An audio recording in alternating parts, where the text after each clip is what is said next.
पहले मैच में उसे चौका छुट गया एक नॉर्मल सा। अच्छा। तो मैंने कहा शायद गालियाँ वालियाँ डांट वाट पड़ेगी। मैंने कहा चलो ये सोहेल खान इधर आओ।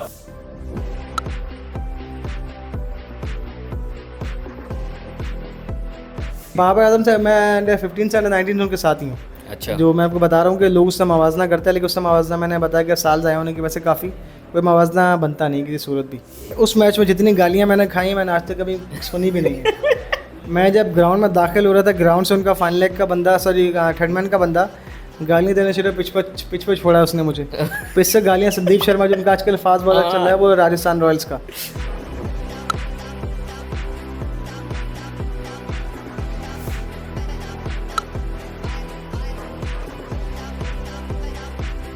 रदा सर ने डांस किया था। उफ, आपकी सोच, जो जो गालियाँ उन्होंने दी थी ना, रदा सर उनके बस के सामने गया, शर्ट उतार के डांस किया। तो बस आपकी बात ठीक है, वो गालियाँ कवर हो गई फिर।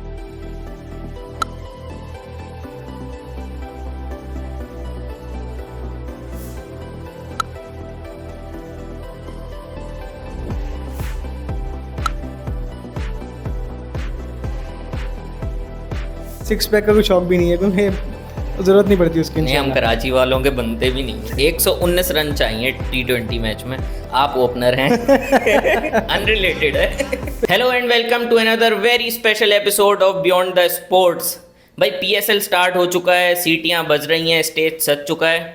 बहुत सारे ऐसे प्लेयर थे जो पहले PSL का हिस्सा थे, लेकिन अनफॉर्चुनेटली इस साल वो PSL का हिस्सा नहीं है। अगर ये बात कीबोर्ड वॉरियर्स से पूछी जाए ना, तो दे विल बी लाइक हाँ, स्टैट्स सही नहीं होंगे, परफॉर्मेंस नहीं होगी।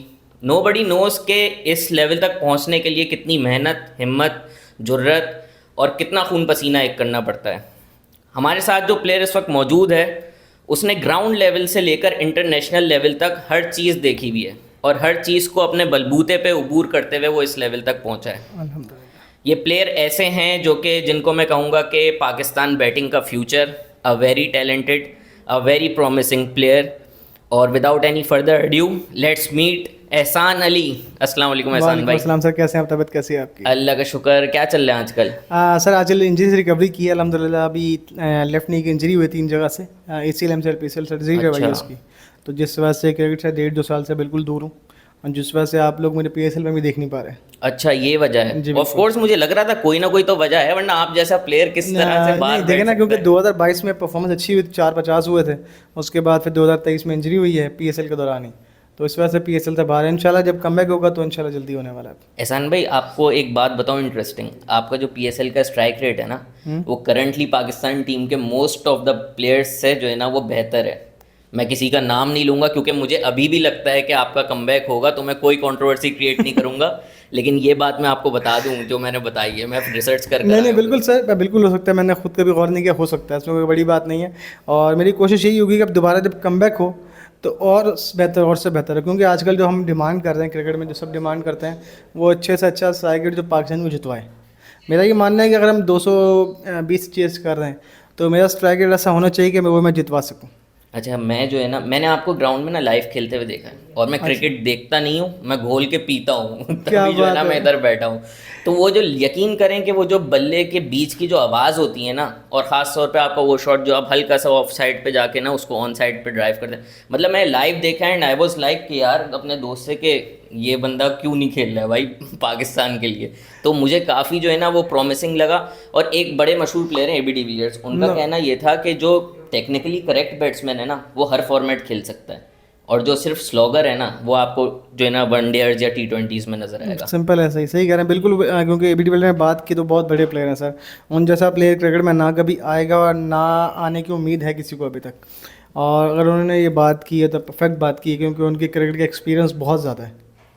अच्छा एहसान भाई, जब आप इस लेवल पे खेल रहे थे, लोअर लेवल पे खेल रहे थे क्रिकेट, तो लोग आपको कहते होंगे कि यार क्या क्रिकेट खेलता रहता है, खेलने कूदने वाला लड़का है, ये क्या काम करेगा। और अब जो है फिर आपने इस लेवल पे पहुंच गए, तो वो कोई कहता होगा कि यार इस दोस्ती को रिश्तेदारी में बदल देते हैं। तो किस तरह से लोगों का जो है ना वो माइंडसेट चेंज हुआ था जब आप इस लेवल पे पहुंच गए?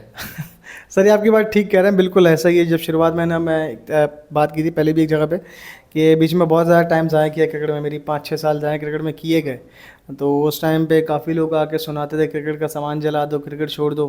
यही कह लें कि अपनों में ही थे काफ़ी सिस्टम ऐसा कि बर्बाद कर दो, लाइक बड़ा मुश्किलात झेलनी पड़ती क्योंकि मैं इतने उस घराने से नहीं हूँ, मेरा अब्बू कारपेंटर है, तो आप आगे समझ सकते हैं कि क्या सिस्टम होंगे हर जगह के। और हमारी फैमिली तो हरी नॉर्मल सी फैमिली है, तो हर बात दिल पे लगती है, ना चाहते हुए दिल पे लगती है। तो फिर अच्छे टाइम भी आया और अच्छे टाइम पे लोग भी आए मेरी तरफ। और लेकिन वही वाली बात है, जब तक आपके पास उरूज है, जब तक आप अच्छी जगह पे हैं, तब तक लोग आपके साथ हैं। जब आप गिरेंगे तो कोई आपके साथ नहीं है। तो अच्छा टाइम आया तो लोग आए, जब बुरा टाइम दोबारा आया, जब इंजरी हुई तो लोग चले भी गए।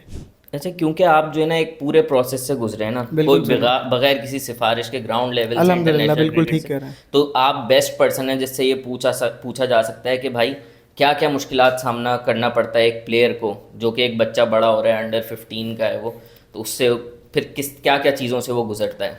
आ, बिल्कुल ठीक कह रहे हैं, क्योंकि मैंने अल्हम्दुलिल्लाह 2008 में 9 में स्टार्ट की थी खेलना। अंडर 15 वर्ल्ड कप से स्टार्ट किया, मतलब मैंने पूरा प्रोसीजर फॉलो किया। अंडर 15, अंडर 19, फिर पाकिस्तान 23, फिर फर्स्ट क्लास, फिर T20, फिर ग्रेड 2, मतलब कि बहुत लंबा प्रोसीजर रहा इसमें। उसके बाद कहीं जाके 2019 में PSL मिली। तो मतलब कह लें कि और जिस साल मिली उसी साल जितवा दिया आपने। अल्हम्दुलिल्लाह से हम जीते भी। ये कह लें कि बीच में साल बहुत ज़ाया किए गए मेरे क्रिकेट में, तो जिसका मैं आपको बताऊंगा कि सपोर्ट ना होने का बड़ा मेन इशू था। तो मैं जिसको भी बोलूँगा, जो देख रहा है, जो सुन रहा है, तो क्रिकेट में ऐसा सपोर्ट होना चाहिए जो आपको कॉन्फिडेंस दे सके, जो आपको गिरने कभी ना दे। क्योंकि क्रिकेट में इतने सारे लम्हे आपके पास आते हैं जब आपको गिराया जाता है, और ऐसा टाइम काफ़ी बार आता है कि जब आपका दिल करता है क्रिकेट छोड़ दें, क्योंकि जब मेरे आता बाय है। सपोर्ट ना होना, डू यू मीन के फेवरेटिज्म? लाइक कोई भी आपके पीछे सिस्टम ऐसा होना चाहिए कि जो आपको सपोर्ट करे कि हाँ भाई, हम तुम्हारे पीछे हैं, तुम कुछ भी करो, तुम अच्छा करो बुरा करो, हम तुम्हारे साथ हैं, लेकिन हम तुम्हारे साथ हैं। ये किस तरह का फेवरेटिज्म आप किस तरह से रेट करते हैं, बगैर किसी कंट्रोवर्सी के या नाम लिए बगैर आप बताएं, क्योंकि मैं अगेन आई विल से कि मतलब मैं देख सकता हूँ आपको कि कुछ अरसे में पाकिस्तान के मिडिल ऑर्डर में या टॉप ऑर्डर में।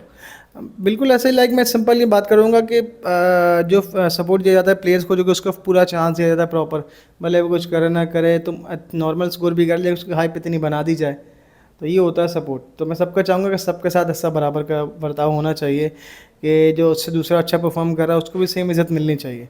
लेकिन हमारे यहाँ ये है कि जो उससे कम भी परफॉर्म करेगा, लेकिन उसको इतना हाईलाइट कर दिया जाएगा, लाइक किसी में बेसिकली आपका मतलब पीआर कंपनी से ना, पीआर लाइक से बहुत चीज़ ऐसी जाएगी, एक छक्का मारेंगे उसको इतनी हाइप दे दी जाएगी कि क्या छक्का मारा है, लेकिन रन देखे जाएंगे तो 10-15 किए होंगे। लेकिन जो दूसरा प्लेयर है उसको इसलिए नहीं दिखाया जाता, वो 100 करके बैठा होता है, 50 करके बैठा होता है, उसको इसलिए नहीं दिखाया जाता, उसको दिखाने वाला कोई नहीं होता, उसको कोई आगे करवाने वाला कोई नहीं होता। अच्छा, आपने जब क्रिकेट स्टार्ट की तो मतलब बचपन से लेकर अब तक जो है, तो पर्सनल लाइफ आपकी किस तरह से अफेक्ट हुई कि मतलब बच्चे पिकनिक पे जा रहे हैं और आप जो है ना वो मैच खेलने जा रहे हैं, किस तरह से लाइक अफेक्ट ऐसा बहुत हुआ है, क्योंकि ये कह लें कि आपका बहुत चीज़ें दिल उठ जाता है, खुद भी नहीं आपको दिल करता जाने के। जब आप क्रिकेट खेल रहे होते हैं तब काफ़ी फंक्शन आते हैं, शादीज़ वगैरह आती हैं, काफ़ी आगे पीछे फंक्शंस होते हैं, तो शुरू शुरू में तो आपको बड़ा मुश्किल टाइम नहीं मिल रहा होता कि नहीं जाने का दिल करता, लेकिन एक टाइम ऐसा आता है कि जब आप खुद बोलते हैं जाओ यार, ज़रूरत ही नहीं पड़ती जाने की। तो ऐसा बहुत मुश्किलात, बहुत आपको लाइफ को चेंज करना पड़ता है, काफ़ी पार्टीज़ आपको इग्नोर करनी पड़ती हैं, काफ़ी जगह ऐसी होती है कि आपका दिल नहीं करता जाने का। तो इफेक्ट तो बहुत लाइफ होती है, क्योंकि लाइफ आपकी पूरी चेंज हो जाती है अगर आप क्रिकेट में पूरा घुस चुके हैं तो। अच्छा, ये अराउंड 24 करोड़ की आबादी है और आपको पता है यहाँ पे बच्चा जब होश संभालता है ना, सबसे पहले गिफ्ट उसको क्रिकेट बैट मिलता है। बिल्कुल। तो ऐसी सिचुएशन में क्रिकेट को एज अ प्रोफेशन जो है ना वो सिलेक्ट करना अपने आप में ही एक पागलपन कहूँगा मैं कि, लेकिन आपने वो किया, तो इसके पीछे क्या मोटिवेशन थी? हाँ सर, मेरे बड़े भाई हैं, क्रिकेट खेलते नहीं हैं, लेकिन क्रिकेट उनको शौक बहुत था। अच्छा। तो अपने टाइम पे वो क्लब लेवल वगैरह खेलते रहे, तो उनका भी मुझे बहुत ज़्यादा सपोर्ट था इस लिहाज के कि उनसे मैंने खुद आके बात की कि मैंने कहा भाई मुझे क्रिकेट खेलनी है, तो उन्होंने काफ़ी सपोर्ट किया। उन्होंने बताया कि बहुत मुश्किलात हैं, क्योंकि हमें इतने अच्छे फैमिली से ताल्लुक़ नहीं है, हमारा अब्बू कारपेंटर है, तो दिक्कत तो आएगी। तो मैंने कहा, उन्होंने कहा मेहनत करो, आगे अल्लाह करम करेगा, मेहनत से ही सब कुछ मिलेगा। तो अल्हम्दुलिल्लाह दिन में 6-8 घंटे मेहनत किया करते थे भाई के साथ, तो अल्हम्दुलिल्लाह उसकी वजह से सब कुछ मिला, विदाउट सपोर्ट, विदाउट सिस्टम के साथ। अल्हम्दुलिल्लाह जो कमाया, जो मिला, सब कुछ अल्लाह ने दिया, और सिर्फ मेहनत की जिसकी वजह से अल्लाह ने दिया भी। लेकिन जो मतलब मैं क्रिकेट खेलते हुए मेरे 17 या 12-15 साल 16 साल हो गए, उसमें तकरीबन मैं कुल मिला के 2 से 3 साल ही खेला हूँ, मतलब 10 से नहीं, इंजरीज में 2 साल ये निकले। उसके अलावा कह लें कि उन सालों में सिर्फ क्रिकेट ज़ाया की गई मेरी, उसके अलावा कहीं मुझे वो सपोर्ट लाइक मिला नहीं। क्रिकेट ज़ाया करते गए, मतलब खिलाते नहीं थे। 2010 का वर्ल्ड कप जब खेला उसके बाद फिर 6 साल मुझे कुछ क्रिकेट नहीं मिलती रही, मतलब कि ये कह लें एक मैच खिलाते थे, फारिग कर ये देते थे। बहुत अनफॉर्चुनेट है। मैं पता है आपने अंडर 19 वर्ल्ड कप खेले ना, अंडर 19 वर्ल्ड कप के अंदर जो प्लेयर्स खेल रहे हैं ना, दे शुड बी लाइक कि मतलब ये तो फ्यूचर है पाकिस्तान का। सही है, आप हर टीम में आप देखो ना, तो हर टीम में जिसने भी अंडर 19 खेला है उसने 90% टीम वही आगे जाके जो इंटरनेशनल खेलती है। लेकिन पाकिस्तान में लड़का, मैं आपको हम्माद आजम, फैज़ नाम का एक लड़का था, और फयाज पता भट्ट। हाँ फयाज भट्ट था, मतलब इतने सारे आते हैं और चले जाते हैं और आपको फिर बाद में वो अमेरिका में मिलते हैं। तो इसके पीछे क्या रीज़न है कि सिर्फ यहीं क्यों होता है ये सर इस तरह सिंपल, से? अभी सारे जो जा रहे हैं वो सब फाइनेंशियल इश्यूज़ की वजह से जा रहे हैं, क्योंकि पाकिस्तान में रह रहे कि फाइनेंशियल इश्यूज़ बहुत ज़्यादा बनते जा रहे हैं। क्योंकि अगर आप डोमेस्टिक में इतना अच्छा सिस्टम या इतना अच्छा अमाउंट नहीं मिलता कि बंदा उस पर गुजारा कर सके। अलबत्ता अगर PSL आप खेलें तो चांस बनता है अच्छे अमाउंट का, लेकिन विदाउट PSL इन फिर सब डोमेस्टिक चीज़ पर रिलाई करना बहुत मुश्किल होता है, क्योंकि आपको पता है आजकल महंगाई है, हालात मुश्किल होते जा रहे हैं। तो इसलिए हर कोई प्रेफर करता है कि पाकिस्तान से चला जाए। और ऊपर से मेन बात के मैंने आपको बताया ना कि विदाउट सपोर्ट, अब हर प्लेयर के पास सपोर्ट नहीं है, और जब वो समझता है कि हाँ टाइम ज़ाया हो रहा है, पैसा भी नहीं आ रहा और ऐसा सपोर्ट भी नहीं है कि हाँ भाई मैं खेल लूँगा आगे जाके, तो ये दो बड़ी वजह है कि लोग हमें छोड़ के जा रहे हैं। ऐसे कोई अमेरिका जा रहा है, कोई इंग्लैंड जा रहा है, कोई कनाडा जा रहा है।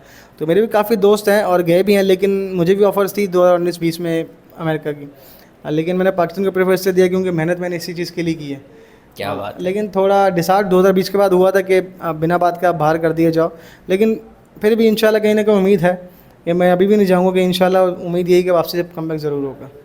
अच्छा, डिपार्टमेंट क्रिकेट ख़त्म होने से कितना नुकसान हुआ है? क्योंकि लोग जो हैं, कुछ लोग हैं वो ये कहते हैं कि डिपार्टमेंट क्रिकेट जो है क्रिकेट की क्वालिटी को जो है ना वो नीचे ला रही है, तो ये वजह है उसको ख़त्म करने की। तो आप क्या समझते हैं कि उससे फ़ायदा हुआ है कि नुकसान हुआ डिपार्टमेंट है? क्रिकेट कभी नीचे क्रिकेट क्वालिटी को ला ही नहीं सकती, क्योंकि डिपार्टमेंट वाले कोई पागल तो है नहीं कि आपको फ्री फंड के वो पैसे दे रहा होगा।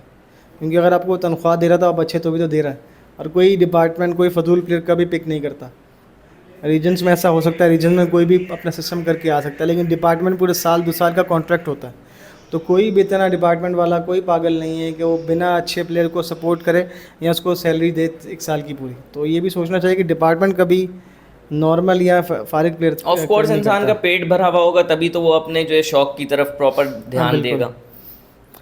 थोड़ी जो है ना अब अच्छी अच्छी बातें करते हैं। आप बोले। मुझको जो है ये बताएं कि हमारे फेवरेट और हर दिल अजीज़ जो सैफ़ी भाई हैं, उनके अंडर PSL खेलने का एक्सपीरियंस कैसा रहा, और डांट वाट पड़ी है कभी आपको? डांट तो बहुत पड़ी, क्योंकि डांट उनसे क्लब लेवल से पड़ती आ रही है, क्योंकि मेरे क्लब के भी वो कप्तान रह चुके हैं, कप्तान हैं भी। तो उनसे उनके सामने बड़ा हूँ, उनको बचपन में देखता हुआ आ रहा हूँ। क्योंकि ऐसा नहीं है, क्योंकि मेरे क्लब PCC में भी हैं, मैं आलमगीर में हूँ PCC में, तो कभी मिक्सअप होता रहता है ऐसे ही। उसके बाद आज़म भाई से मेरी बात हुई। आज़म भाई हमारे जो जहाँ कोयटा के मैनेजर हैं, तो हमारे क्लब के ऑनर भी वही हैं, तो हमारे क्लब के हेड वगैरह चीज़ वही करते हैं। तो 2019 में PSL में जब उन्होंने मेरी पहली बार कहा कि यार अब की बार तुम चलोगे तो तैयार हो, मैंने कहा जाहिर सी बात है, इतने टाइम से वेट खेलता PSL इसके लिए कि PSL से खेले पाकिस्तान में टीम में आएगा। तो पहली बार सरफराज भाई के साथ उस टाइम मैं एक प्रॉपर तगड़ा मैच खेल रहा था, क्योंकि नेशनल T20 में कभी उनके अंडर खेला नहीं। तो अल्हम्दुलिल्लाह जब पहला मैच था तो पहले मैच में मुझसे चौका छुट गया, एक नॉर्मल सा। अच्छा, तो मैंने कहा शायद गालियाँ वालियाँ डांट वाट पड़ेगी। अब मैंने कहा चलो सोहेल खान इधर आओ वाला सीन हो हाँ, वो जाएगा। वाला तो बड़ा लेट सीन है, लेकिन सरफराज भाई का उस टाइम सपोर्ट बड़ा अच्छा था कि भाई कोई बात नहीं, हर किसी से ही होता है, ये नॉर्मल सी बातें हैं, एक दो का मैच ज़रूर लगता है। बचत हो गई। तो अल्हम्दुलिल्लाह उसके बाद से वो बेस्ट फील्डर बना उस टूर्नामेंट में, क्योंकि 12-15 कैच पकड़े थे मैंने। अच्छा, तो ये कह लें कि बड़ा फ़र्क पड़ता है सपोर्ट से। कप्तान अगर आपका सपोर्टिव हो और आपको बात बात पे बैक कर रहा हो, तो मैं समझता हूँ कि फील्डर का दिल इतना बड़ा होता है, और मेन चीज़ क्रिकेट में फील्डिंग है। अगर फील्डिंग में आपको सपोर्ट अच्छा मिले तो नॉर्मल सा फील्डर भी तगड़ा फील्डर बन जाता है। वह पाकिस्तान क्रिकेट की जो एक सूखी सी हांडी थी ना, उसमें जो कराची का तड़का लगाया ना सैफी भाई ने, उससे ही सारा स्वाद था क्रिकेट के अंदर पाकिस्तान। आप देखें ना, सरफराज भाई प्रेशर नहीं डालते थे उस टाइम पे। सरफराज भाई चीखे मारने बातें करना नॉर्मल सी बात है, लेकिन वो अपने बंदों को सपोर्ट पूरा करते थे। लाइक कैसे उन्होंने काफ़ी प्लेयर्स बना दिए, जैसे फ़हीम अशरफ हो गया, बाबर आजम, शादाब, हसन अली, सारे उनके अंडर ही खेले हैं। और सरफराज भाई ने उनको खिला के कॉन्फिडेंस दे के माशाल्लाह अभी पूरी टीम जो खेल रही है उन्हीं की कैप्टनसी से जाके आगे उन्हीं के बनाए हुए प्लेयर्स खेल रहे हैं, जो उनके साथ जिनको उन्होंने ग्रूम किया है। मैं कह इमाम उल हक सारे उन्हीं के, फ़खर ज़मानी सारे उन्हीं के अंडर खेले हैं, और आज देख लें। अच्छा, बाबर आजम से इंटरेक्शन हुआ कभी? वो कैसे हैं ऑफ द मैं फील्ड? बाबर आजम से मैं अंडर 15 से अंडर 19 उनके साथ ही हूँ। अच्छा, जो मैं आपको बता रहा हूँ कि लोग उससे मवाजना करते हैं, लेकिन उससे मवाजना मैंने बताया कि साल ज़ाया होने की वजह से काफ़ी कोई मवाजना बनता नहीं किसी सूरत भी। तो उसके बाद फिर अल्लाह का करना मेरे को 2020 में उनकी कप्तानी में जब पाकिस्तान में खेला था बांग्लादेश के अगेंस्ट, तो उनका पहला प्रोजेक्ट वगैरह वही था, पहला उनका, तो उनकी कप्तानी में वो खेला था मैंने। और किस प्लेयर से आपकी अच्छी दोस्ती है? मेरी मोहम्मद आमिर भाई से सबसे अच्छी दोस्ती है अच्छा, आमिर इस टाइम पे, और किसी से ख़ास कोई बची नहीं, लेकिन आमिर भाई से बहुत बहुत अच्छी दोस्ती है, और बहुत अच्छे बंदे भी हैं और नाइस मैन, मेरी हेल्प करने वाले बंदे भी वही हैं इस मुश्किल टाइम में। अच्छा, आप हैं थोड़े से जो है ना खामोश तबीयत के, मैंने ऐसा ही। नोटिस किया है। सही है, फील्ड में भी आप जो है ज़्यादा वो हाइप क्रिएट नहीं करते, विराट कोहली की तरह इस तरह से खामोश वो रहते एक थे। अलग लेवल के बंदे हैं। हाँ, इंजी भाई की तरह एक समझ लो हाँ, आप, अलग कि है वो सर। जैसे शांत रहते थे। तो आपके साथ कभी अंडर 19 में या फिर पीएसएल के अंदर स्लेजिंग वगैरह हुई तो आपने कैसे रिस्पॉन्स हाँ, किया? ये बड़ा अच्छा सवाल पूछा आपने। 2010 में 19 वर्ल्ड कप में इंडिया से मैच चला था क्वार्टर फाइनल, तो ये कह लें कि हम जीते थे। जीते थे इंडिया से। हम जीते थे। मैच हुआ था, उसमें हमाद आजम, रजा हसन, फयाज भट्ट, अजीम गुमान, बाबर आजम। अच्छा, वो एंड में हमाद आजम ने जिताया था वो मैच, यस चौका यस, मार के अहमद मुझे शहजाद याद। उसमें टॉप स्कोरर, मैं 30 रन मेरे थे। सही सही सही। तो ये कह लें कि उस मैच में जितनी गालियाँ मैंने खाई मैंने आज तक कभी सुनी भी नहीं है। मैं जब ग्राउंड में दाखिल हो रहा था, ग्राउंड से उनका फाइनल लेग का बंदा, सॉरी थर्ड मैन का बंदा गालियाँ देने शुरू, पिच पे छोड़ा उसने मुझे, पिच से गालियाँ। संदीप शर्मा जो उनका आजकल फास्ट बॉलर चल रहा है, वो राजस्थान रॉयल्स का, तो उसने गालियाँ हर बॉल के बाद गालियाँ, जयदेव नटकत मुझे टेस्ट करके था अच्छा। उनका। ये पीछे पता नहीं कोई फरहान नाम का मुसलमान लड़का था। मतलब ये कह लें कि उस 30 रन में अगर मैंने 5-6 ओवर लगाए तो उस 5-6 ओवर मैंने 500-600 गालियाँ सुनी थी आराम से। तो ये इससे बुरी स्लेजिंग मैंने आज तक नहीं देखी। आपने कितने रन बनाए थे उसमें? मैंने 30 रन किए थे, टॉप स्कोर मैं ही था। 30 रन बहुत क्रूशल थे, वो बहुत लो स्कोरिंग क्योंकि मैच था वो। 122 का मैच था, हाँ। पूरा 22 ओवर का मैच था, और पूरी रात बारिश होती रही थी, तो ऐसा पिच था कि बहुत और ओवरकास्ट हमाद भाई ने 27 किया था, मैंने 30 किया था, तो वो दो जो रन मैंने किए थे वो कमाल थे। ये कह लें कि उससे बुरी स्लेजिंग मैंने कभी नहीं झेली आज तक। यार फिर भी आपके पास एक बहुत ज़बरदस्त मेमोरी है कि वो मैच जो है हम क्वार्टर फाइनल इंडिया से जीते थे खास तौर पे। उसके बाद फिर रजा सर ने डांस किया था, उफ, आपकी सोच, जो जो गालियाँ उन्होंने दी थी ना, रजा सर उनके बस के सामने गया, शर्ट उतार के डांस किया, तो बस आपकी बात ठीक है, वो गालियाँ कवर हो गई। फिर यही हमारी गाली बहुत थी कि उसने शर्ट उतार के उनकी टीम के सामने जाके बस के जा रहे हैं, डांस शुरू। यार मतलब जो मैंने कहा है ना कि you have seen it all, तो वाकई you have seen it all, Yes, वो जमीन कमाल से scene- लेकर आज वो पूरे कमाल scene इंटरनेशनल था भाई। क्रिकेट से।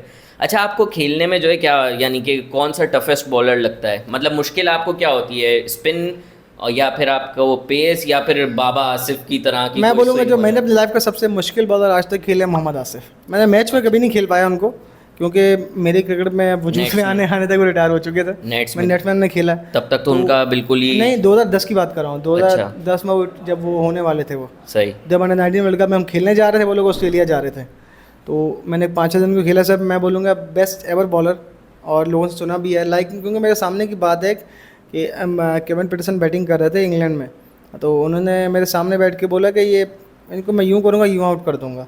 तो वो शायद इंग्लैंड गए उसमें सीरीज़ में 6 इनिंग में 5 मरतबा आउट किया हाँ, केविन पीटरसन बिल्कुल। को। तो मैं इसलिए कह रहा हूँ कि वो बंदा ऐसा है कि वो आपको देख के बोल देगा मैं इसको आउट करूँगा, हरफन और वो करता था। वाकई में तो ऐसा बॉलर था, what a loss for Pakistan यार। लाइक एवर, क्योंकि उन जैसा बॉलर अगर आज तक खेल रहा होता तो मेरा ख्याल से 1000 विकेट ले जाते, क्योंकि उनका आउट करने का फ़न आता था। सही बात तो है। ये उन जैसा बॉलर कोई नहीं आ सकता। अच्छा एहसान भाई, खाने पीने में क्या पसंद है, और आप जो है ऑफ सीज़न और ऑन सीज़न अपनी फ़िटनेस का ख्याल कैसे रखते अभी फिटनेस का ख्याल रखना शुरू इसलिए किया था क्योंकि इंजरी के बाद मुझे अपने घुटने के लिए वेट थोड़ा कम करना था। हैं? अच्छा। तो वेट कम करना इसलिए मजबूरी, इतना घुटने में लोड कम आएगा उतना घुटना। नहीं, माशाल्लाह से you are looking very fit. हाँ, तो जितना वजन कम अभी और कम करना है। अभी हमारा 10 किलो गिरा, अभी मैं 6 किलो अच्छा। और कम करना है, 84 से लेकर ना 75-76 तक 8 किलो कम करना है। तो इंशाल्लाह प्रॉपर फिटनेस सही हो जाएगी। 6 पैक तो नहीं आएंगे, लेकिन एक सिंपल पैक उसकी बन ज़रूरत भी जाएगा। नहीं है, वो तो डेफिशिएंसी से आते हाँ, हैं। बस वो नहीं, क्योंकि 6 पैक का कोई शौक भी नहीं है, क्योंकि ज़रूरत नहीं पड़ती उसकी। नहीं, हम कराची वालों के बनते भी नहीं है नहीं ना, हमारी बनेंगे। नहारी भी तो खानी होती है हमको। देखिए, बिरयानी तो फेवरेट है, इसमें कोई शक बिल्कुल, नहीं। बिल्कुल। और बिरयानी कराची का बंदा खाए बिना रह नहीं सकता, सही बात है। नॉर्मल है ये। अच्छा, जल्दी से क्विकली आपसे एक गेम खेलते हैं जिसमें आपको इम्पैक्ट के लिहाज से जो है ना बेस्ट बैट्समैन चूज करना है। ओके सही है। तो सबसे पहले रिकी पॉन्टिंग या Sachin Tendulkar? Sir, as a cricket system से बात करूँ तो रिकी पॉन्टिंग। रिकी पॉन्टिंग या रोहित शर्मा? रोहित शर्मा, रोहित वो तो फेवरेट शर्मा। प्लेयर है, मैंने बता चुका था पहले। अच्छा, रोहित शर्मा या ब्रायन लारा? सर, मुश्किल में फंसा दिया मैंने आपको। क्योंकि वाकई क्योंकि 400 रन करना आसान काम तो है नहीं किसी चीज़ के लिए, तो रोहित शर्मा भी 2 डबल 100 हाँ। मारी हैं, 2 से 3 मारी हैं। लेकिन ब्रायन लारा, क्योंकि उस टाइम जो 400 किया वो कोई नहीं कर सकता सर। ब्रायन लारा या इंजी भाई? ब्रायन लारा सर, अच्छा, ब्रायन लारा या Babar Azam? Brian Lara. Brian Lara या विराट कोहली? जनरेशन के हिसाब से अगर देखा जाए तो विराट कोहली, आजकल विराट कोहली फर्स्ट। अच्छा, विराट कोहली या AB de Villiers? AB de Villiers. AB de Villiers या केन विलियमसन? नहीं, एबी डिविलियर्स। एबी डिविलियर्स या Joe Root? AB de Villiers. AB de Villiers या आपका स्टीव स्मिथ? AB de Villiers. अब फंसाऊंगा मैं आपको। एबी डिविलियर्स या युवराज सिंह? युवराज सिंह। युवराज सिंह से कुछ खास आपका लगाव, क्योंकि मैंने जहाँ तक आप पे रिसर्च किया वो आपके फेवरेट प्लेयर हैं, तभी मैंने उनको सबसे एंड में रखा था। वो इसलिए कि उनको क्रिकेट देख के स्टार्ट की खेलना, क्योंकि उनको देखने का मज़ा आता था कि एक तो स्टाइलिश इतने, ऊपर से उनकी जो बैकलिफ्ट थी, जो मैं सच्ची था, मेरी बैकलिफ्ट जो मैंने अपनी बनाई है, उनके बैकलिफ्ट मेरी पहले थी नहीं, मैं नॉर्मल नीचे बल्ला की खेल दिया करता था। तो मैंने उनको बहुत ज़्यादा फॉलो किया, उनको लैपटॉप पे लाके कंप्यूटर पे उनको राइटी करके देखा करता था, लेफ्टी को राइटी किया, चेंज किया इमेज उसको और देखा करता था। ये कह लेंगे जो मैंने पूरा बैकलिफ्ट का सिस्टम सीखा उनसे सीखा है, और जब पावर उसी से बनी, मतलब कि ये कह लें कि उनसे बहुत कुछ सीखा। बेहतरीन हो गया ये कमाल बैट्समैन थे। अच्छा, आखिर में मैं आपसे जो है ना एक सिचुएशन आपको बता रहा हूँ मैच की, और ये अनरिलेटेड है, सही है, किसी मैच से रिलेटेड नहीं है। फिर से 119 रन चाहिए T20 मैच में, आप ओपनर हैं। अनरिलेटेड है। फिर सही है। और सामने जो है ना बुमराह और सिराज जो है ना वो बॉलिंग कर रहे हैं, तो आपकी स्ट्रेटजी क्या होगी? उनको सी ऑफ करना या फिर आते ही अटैक अनलीश कर देना? मेरा प्लान ये होगा 6 ओवर में अगर थोड़ा अटैक एरिया 50-45-50 हो जाए, ताकि अगले प्लेयर पर प्रेशर कम हो, क्योंकि ऐसे मैच हमेशा फंसते हैं।